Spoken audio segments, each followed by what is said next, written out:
আমাদের সমাজে সাধুর স্থান আর মা বাবার স্থান আজকে আমি এটা একটু বলতে ইচ্ছে করছে।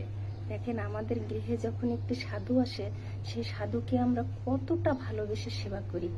তার ধীপ প্রদীপ নিবেদন করে, তার প্রসাদটাও নিবেদন করি, তার কত পরম যত্নে তার খাবারটা তৈরি করি। তার খাবারের পাশে আমরা এমনকি তার আসনটাও ফুল দিয়ে সাজাতে পারলে ভালো হয়, তার আগমনে জয়ধ্বনিও পর্যন্ত করি।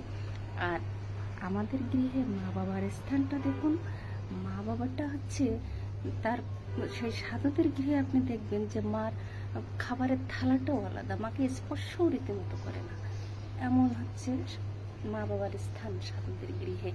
আমি দেখেছি আমাদের বাড়িতে এক সাধু ছিলেন, পরম বৈষ্ণবনী। এদের পারিবারিক বন্ধনটুকু আলাদা। আমি খুলনাতে আসার পরে অনেক সাধুদের সাথে মিশছি, কম বেশি অনেক দেখছি, কিন্তু এদের পারিবারিক বন্ধন বলে এদের ভিতরে কিছুই নাই। এরা পুরা একদম একটা বিচ্ছিন্ন জগতে আছে। এদের জীবনের সবকিছু হলো সাধুরাই। এদের শুভাকাঙ্ক্ষী বলেন, এদের পরম আত্মীয় বলেন, এদের আপন ব্যক্তি বলেন, সাধু সাধু। এমনকি মা বাবার স্থানও সেখানে নয় এদের কাছে। আমি অনেক অনুষ্ঠানে গেছি, আমি ইস্কনে গেছি, আমি সাধুদের সাথে অনেক অনুষ্ঠান দেখছি, করছি, কিন্তু আমি শেষ পরিস্থিতিতে এটা বুঝছি যে আসলে জীবনের আসল মানে এটা নয়। আমি কিন্তু ঈশ্বরকে প্রচুর বিশ্বাস করি, সেবা করি, ভালোবাসি, কিন্তু এরকম সেবা নয়।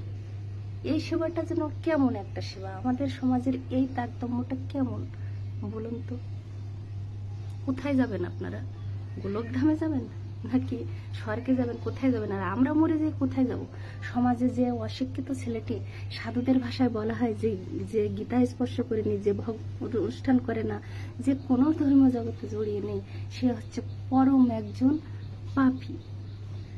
আমি বলবো, আপনি সাধু, আপনি মা বাবাদের যেভাবে আপনি সাধুদের সেবা করছেন, আপনি ভগবানকে 5 বার প্রসাদ নিবেদন করছেন, আর অশিক্ষিত ছেলেটি যে গীতা স্পর্শ করেনি, যে অনুষ্ঠান করেনি, অথচ সে পরম যত্নে তার মা বাবাকে সেবা করছে, তার সামাজিকতা পালন করছে, তার ভাই বোন আত্মীয় স্বজনদের সাথে সে ভালোভাবে তার পুরো দায়িত্ব পালন করছে।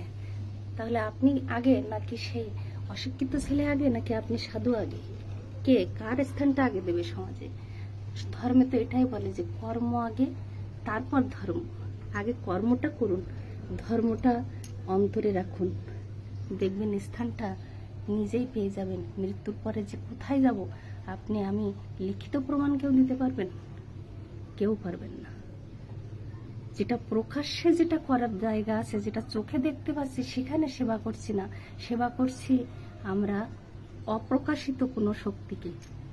এটাই হলো আমাদের বাস্তবতা। আর আমরা ছুটছিও সেটাই। আমরা ঈশ্বরকে সেবা করবো না এটা বলবো না, কিন্তু সাধুরা যে নীতি নির্ধারণ করে যেভাবে চলছে, সেখানে পারিবারিক বন্ধন জিনিসটা বলে কিছুই থাকবে না।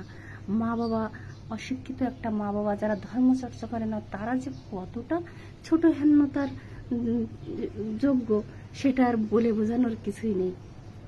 এই হলো আমাদের সাধুদের স্থান সমাজে আর মা বাবার স্থান।